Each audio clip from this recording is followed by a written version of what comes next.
දීරෝච දානං අනුමෝදමානෝ තේනේව සෝහෝති සුඛී පරත්ත. සඳහන් කළා නුවණැත්තා දම්පින්කම් අනුමෝදන් වෙනවා. ඒ විතරක් නෙමෙයි ඒ හේතුවෙන් පරලෝ සැප ලබනවා.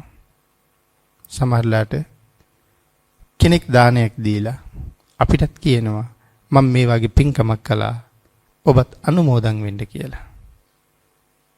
පත්තිපත්තානුමෝදනා කියලා කාරණා දෙකක් තියෙනවා. ඒ කියන්නේ පින් දීම සහ පින් අනුමෝදන් වීම.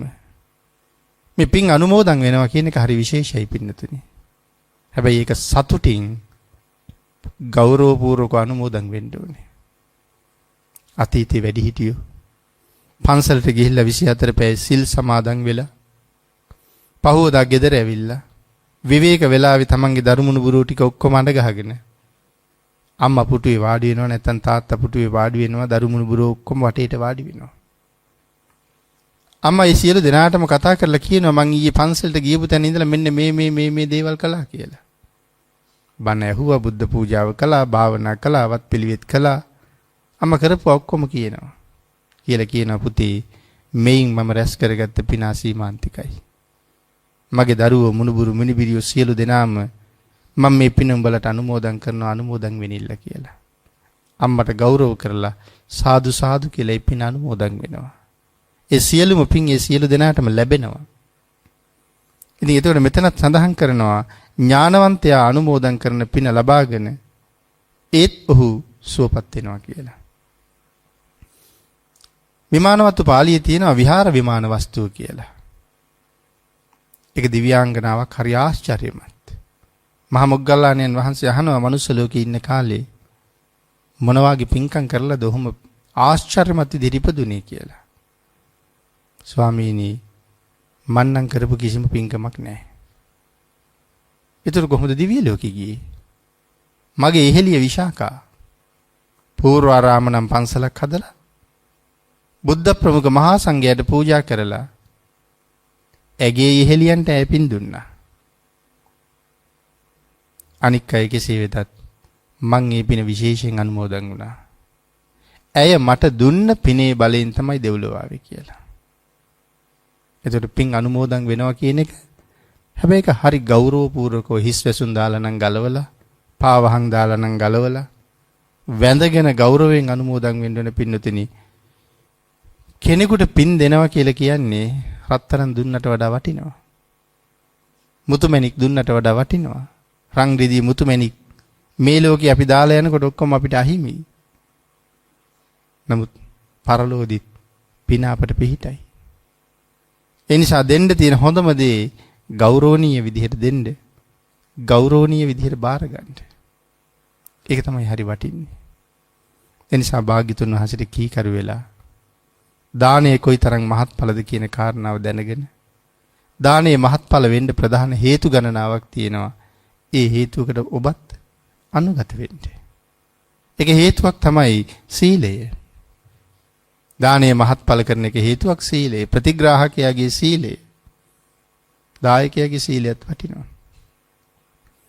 සමහර වෙලාවට ප්‍රතිග්‍රාහකයාගේ සිල්වත් බව නිසා දායකයා දුස්සීල වුණත් දානයේ මහත්ඵල වෙන විදිහක් තියෙනවා. ප්‍රතිග්‍රාහකයා දුස්සීල වුණත් දායකයා සිල්වත් නම් දානයේ මහත්ඵල වෙන තවත් ක්‍රමයක් තියෙනවා. ඒ වගේ ක්‍රම ගණනාවක් භාග්‍යතුන් වහන්සේ පෙන්නනවා. නමුත් පින්නතුනි තිරිසන් සතෙකුට නමුත් කෑම වේලක් දුන්නාම අනාගත ජීවිත 100ක් බඩගිනි වේදනාවන්ගෙන් මුදනවා කියලා කියන්නේ. තිරිසනෙකුට දෙන කෑම වේල මගේ අනාගත ජීවිත 100ක්ම බඩගින්න ඉන්න දෙන්නේ නැහැ කියලා කියනවා. දුස්සීල මිනිහෙකුට දුන්නොත් අනාගත ජීවිත 1000ක්. ප්‍රතජන සීලවන්තයෙකුට දුන්නොත් අනාගත ජීවිත ලක්ෂයක්. බාහිර නමුත් අහසින් යන තවුසෙකුට දුන්නොත් අනාගත ජීවිත කෝටි ලක්ෂයක්. තිසරණ තියෙන කෙනෙකුට දුන්නොත් අනාගත ජීවිත 1.140ක්. ඒ කියන්නේ අසංකේයයක්. මං කියන්නේ අපි හැමෝම බෞද්ධයෝ වෙන්නේ නම් තිසරණ සහිත වෙච්චහමනේ. ඉතින් සියලු දෙනාම තිසරණ සහිත නම් මේ ඉන්නේ හැබෑම සත්පුරුෂයෝ. ඒ කියන්නේ ඔබ වෙනුවෙන් යම් කෙනෙක් යම් තැනක වතුර උගුරක්ද දෙන්නේ. එතන ඉතා කුඩා දෙයක් නෙල්ලි ගෙඩියක්ද දෙන්නේ. ඒ දුන්න ප්‍රමාණයෙන් ඔහුට අනාගත ජීවිත අසංකේයයක් ලාභයි. දැන් බලන්නකො ලෝකයට සත්පුරුෂයෙක් වෙන්න අපිට තියෙන අවස්ථාව කොච්චරද කියලා.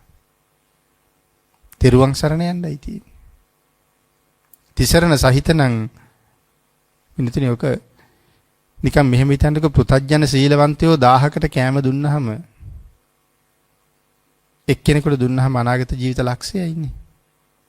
අනාගත ජීවිත ලක්ෂයකට කෑම වරදින්නේ නැහැ.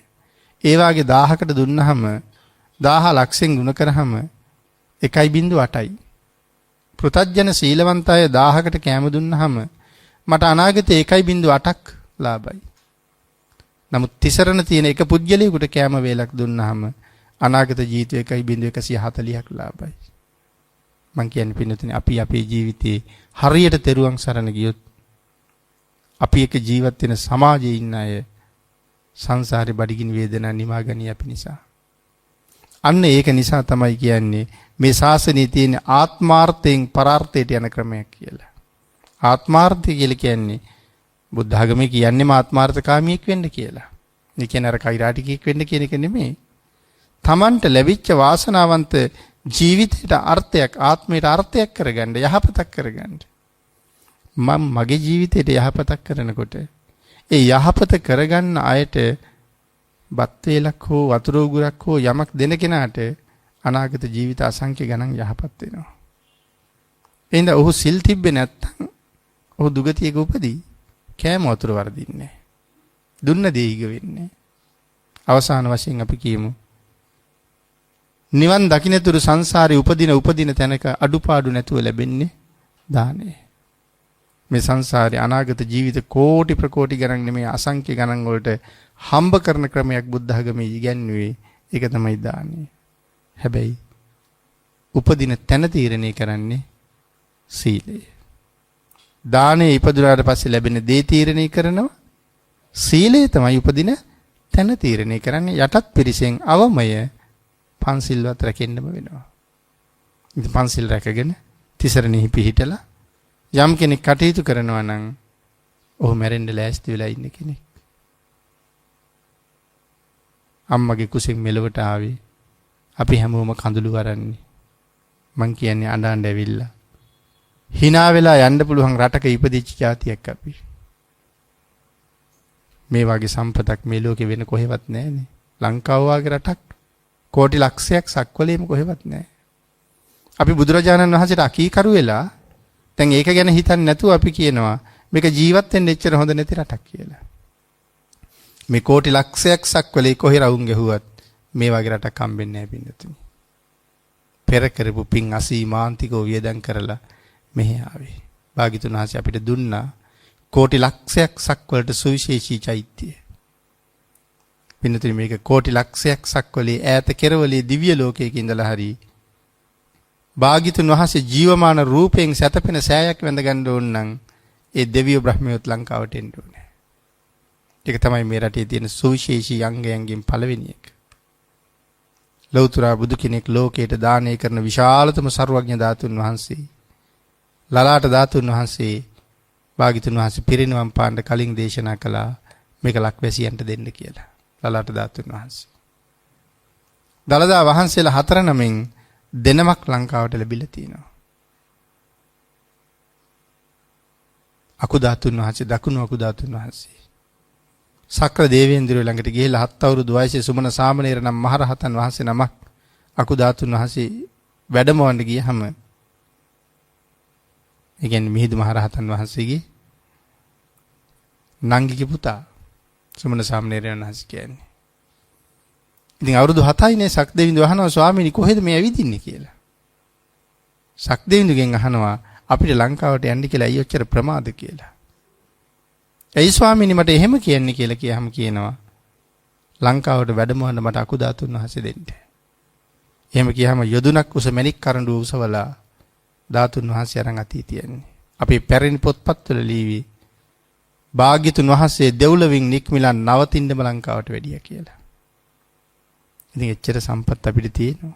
ලලාට ධාතුන් වහන්සේ රටේ එක පැත්තක කෙරවලේ බෞද්ධයොත් බොහොම අඩුයි අපි යන්නෙත් නැහැ. නමුත් නිවනේ දොරයි දෙව්ලොව දොරයි දෙකම විවෘත කරලා තියලා එහාට වෙලා තනියම වැඩ ඉන්නවා. අනුරාධපුරේ ගියත් තූපාරාමේ ගාවට ගිහිල්ලා වැඳලා එන්න තරම් අපිට අවබෝධයක් නැද්ද කොහෙද මං හිතන්නේ. දකුණු දළදා වහන්සේ සෝමාවතියේ පොළොන්නරුවේ ඈත කෙරවලක තනියම වැඩ ඉන්නවා. ලංකාව කියලා කියන්නේ පින්නදින මම නිතරම කියන්නේ ධාතු මන්දිරයක්. මේ ධාතු මන්දිරය ඇතුලේ ඉපදිරත් අපායට යනවා නම් අපි කියන්න තව කතා කරන්න දෙයක් නැහැ. ඒකයි මං කිව්වේ අඬන්න ඇවිල්ලා hina වෙලා යන්න පුළුවන් ජීවිතයක් හම්බුනේ ඒක හරියටම ගොඩනගන්න කියලා. ඒ සඳහා රත්නත්‍රයේ අනන්ත ආශිර්වාදයෙන් ලොකු කුඩා සියලු දෙනාටම ශක්තිය, ධෛර්යය, වාග්ය, වාසනාව මොනවඩුව ලැබේවා කියලා ප්‍රාර්ථනා කරමු.